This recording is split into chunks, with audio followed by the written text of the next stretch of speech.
friends. Uncle Marv here with another episode of the Unhealthy Podcast. It's a show about life, not just about our health and our eating habits and our exercising, but all the things in the life that we can do to make ourselves happy. So we are here. We were finishing up week 4 the last time we were together. Coach Elle is in the house, and we're going to finish up here with Calling in the One. Coach, how are you? Great. Thank you, Marv. How are you doing? I am doing good. And just so the listeners know, the reason it's been so long, part of it was we had a little holiday in between. So let me ask, how was your Thanksgiving? It was great. Beautiful time to spend with family, friends, and, of course, all the good food. Yes, the good food. Probably have to do a show later about how to get rid of those holiday pounds. Yes. At least I know I put some on. I don't know about you. Oh, my goodness gracious. Well, when we last, I'm sorry. I said I try not to. I have exercise, actually walking in the morning, so it will kind of balances out. Yeah, we're supposed to. I know. I don't. I don't. I'll have to chat with some other people about, I think my thing is getting rid of the cravings. You know, a lot of times when you're just sitting around, you know, we've already had the Thanksgiving dinner, but it's time to watch football. Well, most of the time when you're watching football, you're munching on something. So right. You're eating after you eat. So that's got to stop. It's got to stop. Well, Elle, so the last time we met, we were in week 4 of Calling in the One. And yes. That was called Setting Your Course. We had gotten through, the lovely time of trying to transform our love identity, identifying, you know, the things that are holding us back. And now it's time to, now that we've set our course, this week is entitled First Things First. Yes. So let me ask the weird question. If we did all the other stuff, why do we get to week 5 before it's called First Things First? It's actually understanding who you are, and then the self-love comes up, because in order for you to invite that connection that you're looking for, let's explore and see if you love yourself in ways that and taking care of yourself, so that energy will go out there for that special someone to get invited to your area, in your area. So it's basically understanding. A lot of people look outside of themselves and see what other people say about them, or the interactions are kind of one-sided. So the self-love is all about, how do you take care of yourself? I had clients that I gave them this exercise of, it called a mirror exercise, to every morning when you wake up and like you're brushing your teeth or washing your face, look into your eyes and say, I love you, to yourself. A bunch of people cannot do that. And the feelings comes up of not being worthy, not being good enough. And that's why I had a client that it took him at least like 4 weeks to be able to tell himself that I love you. So there is steps. And one part is the feeling. If I'm going to ask you, what do you feel right now? A lot of people say, they talk about some other stuff, that special feeling, I feel happy, or I'm a little bit angry, or anything that the feeling wise that they cannot express it. They can't say it. They'll talk about some other stuff. And so I send my clients this sheet that has all the feelings, and I ask them to explore.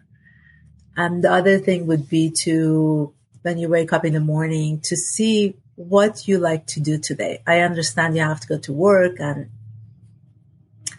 many obligations that you have, but asking yourself how you feel right now and what you want to do, that's the first step to understanding and giving yourself some space of validation of who you are. I hope I'm expressing it correctly. I think so. I'm just trying to go back and remember what we've already worked through where, we've identified some of the old things holding us back, purging some old memories maybe, and then trying to decide, what it is that we're willing to embrace. Right. And so I guess I'm trying to figure out how necessary, or I guess the understanding of the path of getting rid of all of that other stuff and identifying all the outside forces so that we can then start to look inside and say, okay, what is it about me that I love? And what is it about me that, empowers me to, be my full self in a relationship? Does that make sense? Yes. So, nobody's perfect, but then loving even those imperfection stuff that you have in yourself and going to stepping to embracing who you are, and you're working that commitment that you okay, that's what I'm going to learn from here to, I don't know, next month. Those are the stuff that you can embrace as well. That if you don't know something, or if you're really working on some subject in your behavior or who you are, embrace it and give yourself some time and space. Don't be hard on yourself, because you're just consciously choosing to commit to understanding and learning this part of you that wants to change. So you mentioned self-love, and I know that when I've heard other people talking about self-love, it's a balancing act, because a lot of times it seems to be taken too far, where it becomes all about me and my needs first, and I need to prove that I can be independent. I don't need somebody to complete me. But it sounds like that's too far. Yes, that's not, as human beings, we need each other. If somebody says, I don't need anybody, that's not true. We need each other. We need to have a conversation. We need validation. We need love. But the balance part of it, not just looking for validation every time outside of yourself. So the balance has to be there. So I tell my clients that we are here to love and be loved. Has to be that balance. And it just takes some work and some being consciously really stepping forward, and exploring the connections and interactions that you have with people, not just your life partner, but at work, even when you go to buy groceries, in just being conscious. So in my head, I just thought of something, and tell me if this is groundbreaking or not. But it sounds like we need to find a word that is in between independent and codependent. So is there a word? Yes. I can't think of anything right now that would kind of fit in there, in the dependent category, because we are dependent upon other people for some things, but we don't want to be codependent upon them. Exactly. And we don't want to be too independent. Mm-hmm. Yes. So it has to have a balance. So some people just look at the partner to give him validation on a daily basis. So that's not going to work, because you're always looking outside of yourself. And that's the dependency that you have to that person to give you the validation. So the self-love comes here because when you practice that self-love, then in tough times also, you can just like look within and understand who you are and what your values are. And you'll be good with that. Okay. So as I mentioned, we worked through all the other things, and now we've come to this point where we have to identify the self-love. What would be the steps for some of us that either we don't have the self-love or we don't even know how to accept it or express it? What are some of the steps that we could take to get there and be healthy about that? So it's very basic, asking yourself what you like to do. Like if a lot of people now work from home, give yourself some time. I tell my clients to put alarm on your phone. And if you're working from home, every 2 hours, just like when the alarm goes off, and see, okay, how am I feeling? Do I need to go walk around the block, come back, just take a break? Do I need to eat something? Am I drinking my water enough or not? Just to be conscious about your surrounding and and if you're like want to lose few pounds, and that alarm will like kind of gives you that, okay, now I have to drink more water, or maybe I should go walk down the street and come back. It just being conscious and really, really dig deep and see what you like to do, or give yourself I used to work 7 days a week, and I would never give myself some time off. If there was, I don't know, like an interaction, a party or something, I would go. But a lot of times my days, the 7 days a week will just go fast, and I couldn't even relax. So nowadays I ask myself, and I give myself some time. If you like to play golf, you like to watch the game, I mean, that's kind of time that you give to yourself to relax and do something fun for yourself. Or if it's a sport or anything that you can do with your partner or your friends, just put those in your calendar. So that's part of self-love, to do stuff that you like to do. Is there a chance that we have grown too accustomed as a society to try to fit too many things into our schedule? You know, like you said, you worked 7 days a week. There are times I've done that. And a lot of it is just because sometimes there's work to be done, but it's almost like the expectation is that we're going to run ourselves ragged. We always have to be busy, even if we're doing fun things, hanging out with friends and stuff. It seems as though sometimes there's too much of an emphasis on go, go, go. Yes, that's it. So even when I work 7 days, I mean, now sometimes I do work 6-7 days a week, but I give myself, okay, Monday's half a day off, or after like 2:00, I'm just I like to go hiking. So I can just go hiking and do my stuff that I like to do for that couple of hours.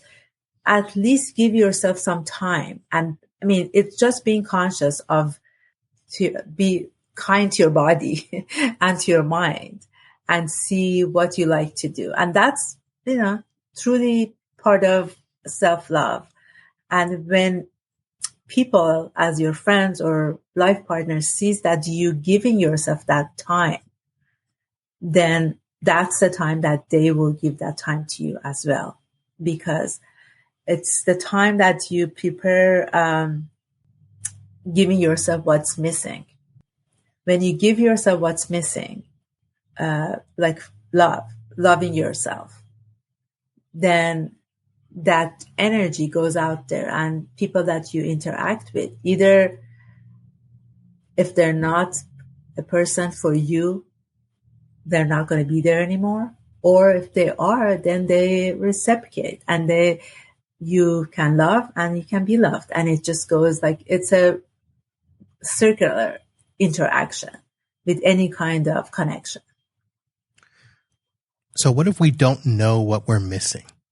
I mean, a lot of people go through life thinking they're happy and then being frustrated when a relationship goes south or doesn't work out and are caught because we're like, well, what happened?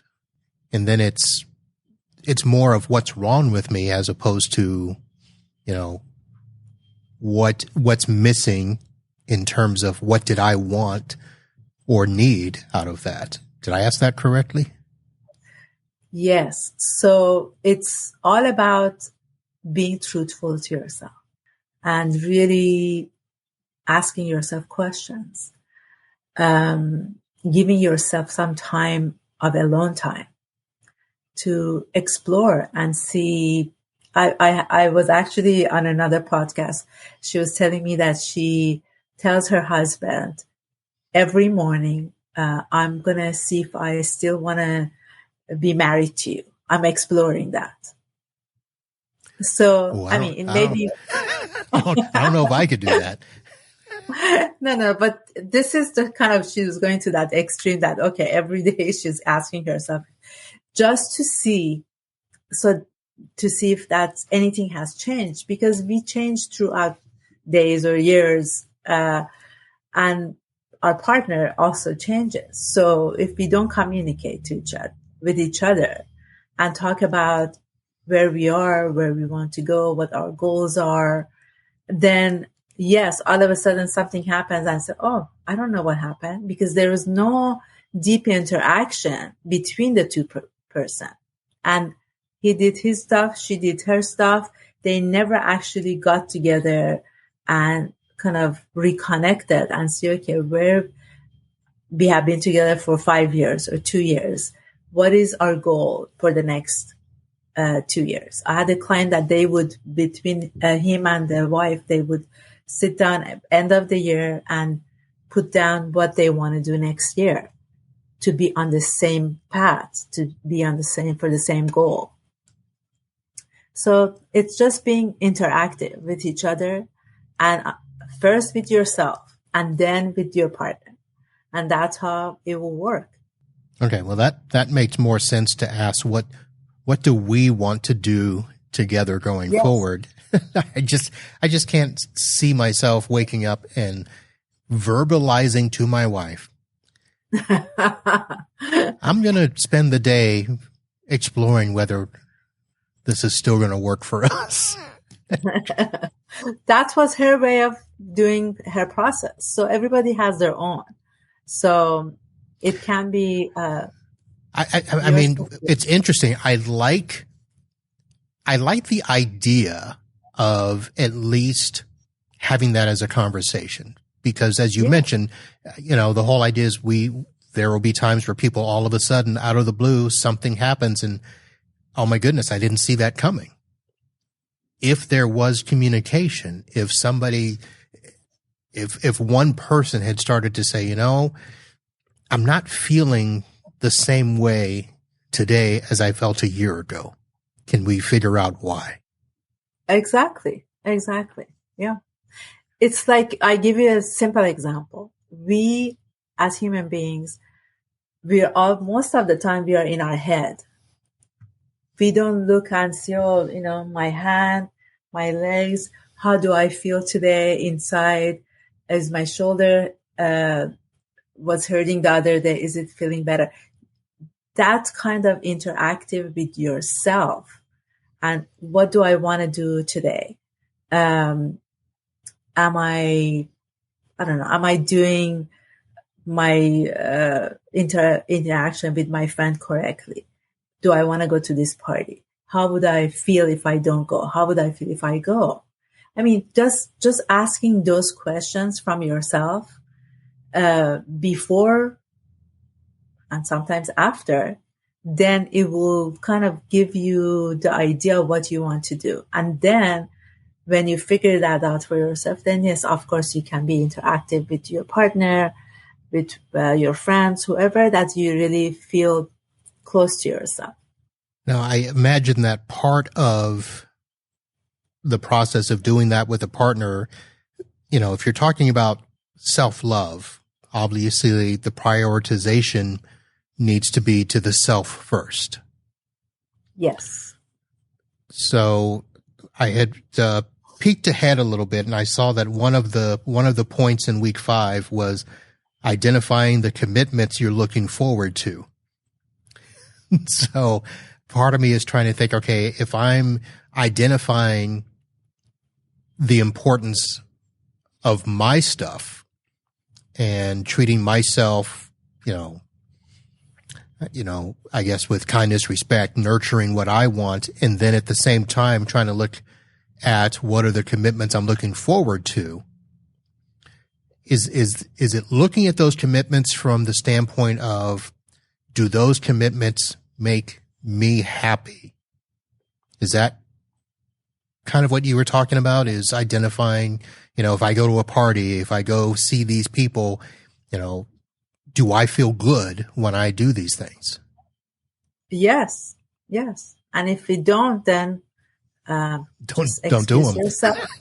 Don't do them. Yes. And even if you have an obligation, you say, I'll be there for an hour, and then just leave. Because if it doesn't work for you, then it's not going to work for you when you get home. You know what I'm saying? It's just like, it's that part of you would not be happy. Yes, we do some stuff that we feel that, I commit to that and I'll do it.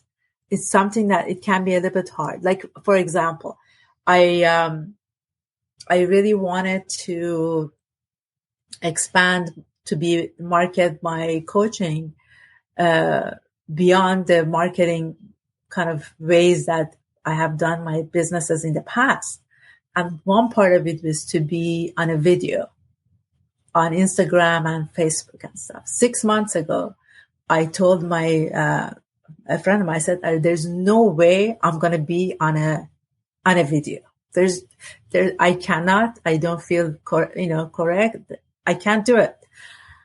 And then the interaction between me and one of my friends happened, and he came to me and said, what, can we do it? Would you be interested in doing videos together? Because he's a coach also.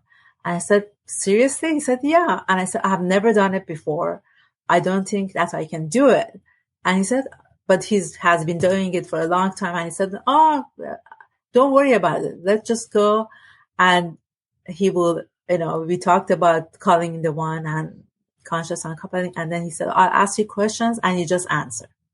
I said, okay. So the first one was not very comfortable, but then we did 20 different episodes together. It's on my YouTube.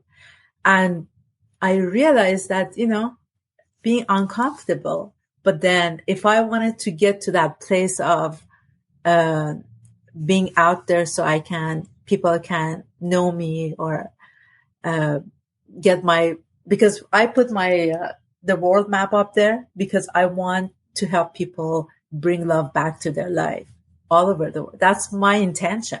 So I said, this is my intention. So it would be best for me to start putting videos out there. Right. So I have been doing that for the past, 6-7 months now. So sometimes it's uncomfortable, but then if you're committed and intention is there, then you have to be really follow that. So that's interesting that you say that. And just to let the listeners know, because even though this is an audio podcast, you and I, of course, are doing this by video, in which you've taken the video and done stuff with it. I'm not posting these myself, but you've been doing that yourself. And so I guess the next step for you would be to do a live stream. I have done that. You have done that? Yes, I have a live stream once a week now. Oh, well, there you go.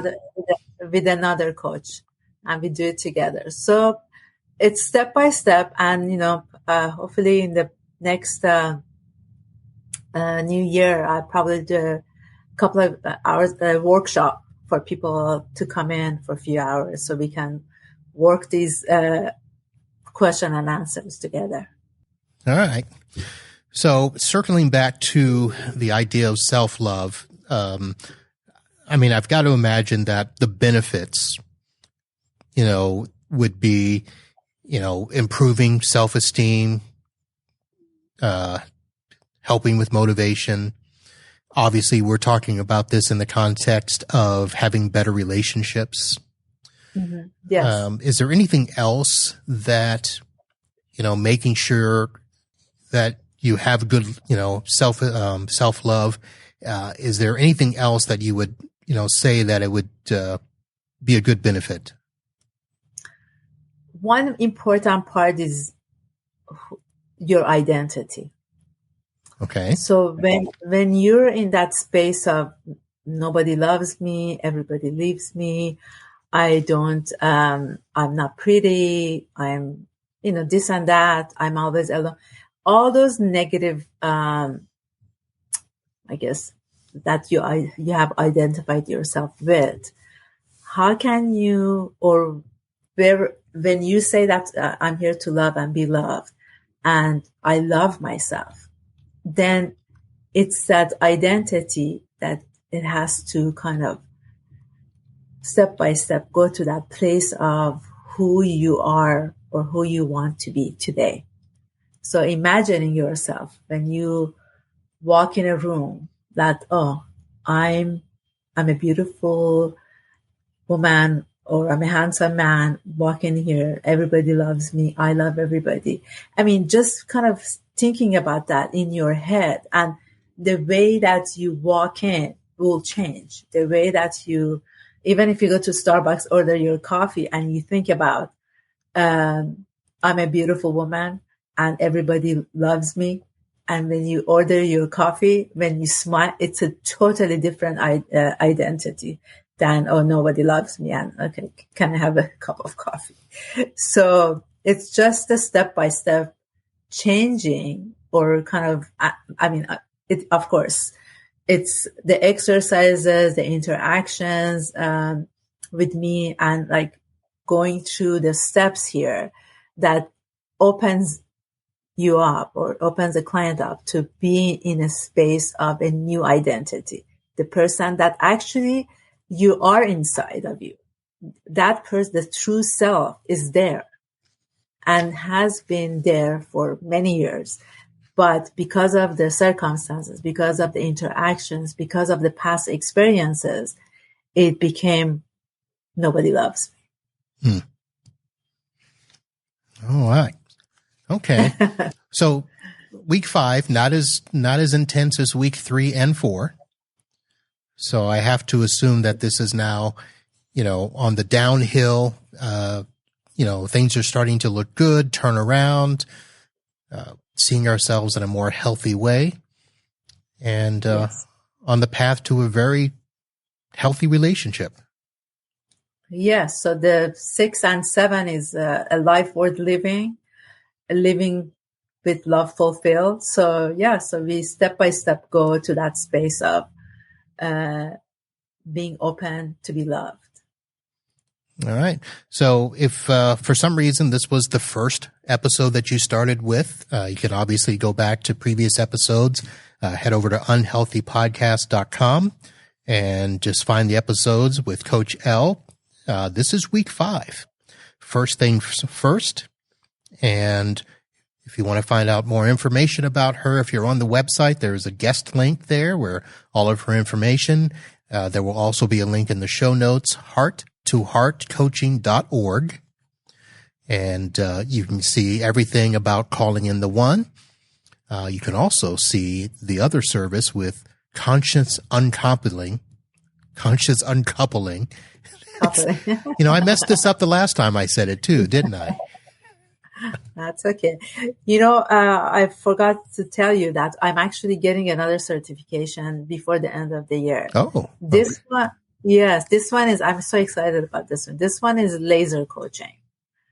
And laser coaching? Yes. And it's like a half an hour session that I go through with the clients, and that negative assumption about themselves or any kind of feelings that is there, we clear that up in that one session. And it's so exciting. My coach is, I don't know if you're familiar with her, Regan Hilliard. She's known all over the world. And I'm so excited to get my certification through her. Nice. So it's laser in the sense of zoning in, not laser as in laser surgery. Right. Zoning in. Yes. Okay. All right. Yes. So, well, congratulations on that. And is that, you said by the end of the year, so you're still in the midst of doing the certification? Yes. So in a couple of weeks. Yes. Okay. Well, fantastic. Well, again, folks, you can head over to hearttoheartcoaching.org and click on her media section there, and you can actually get a free ebook and workbook to unlock the path to successful dating. And of course, if you yes.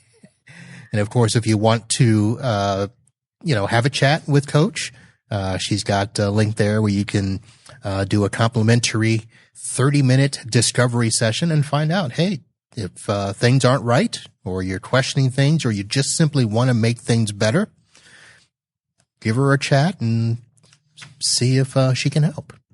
Thank you so much, Marv. All right, Coach. Well, we'll be back soon. We're going to finish out week 6 and 7.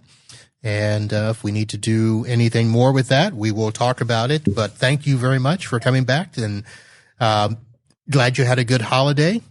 Even though we've got another one coming up, I think we'll be able to finish before the Christmas holidays. So look forward to doing that in December.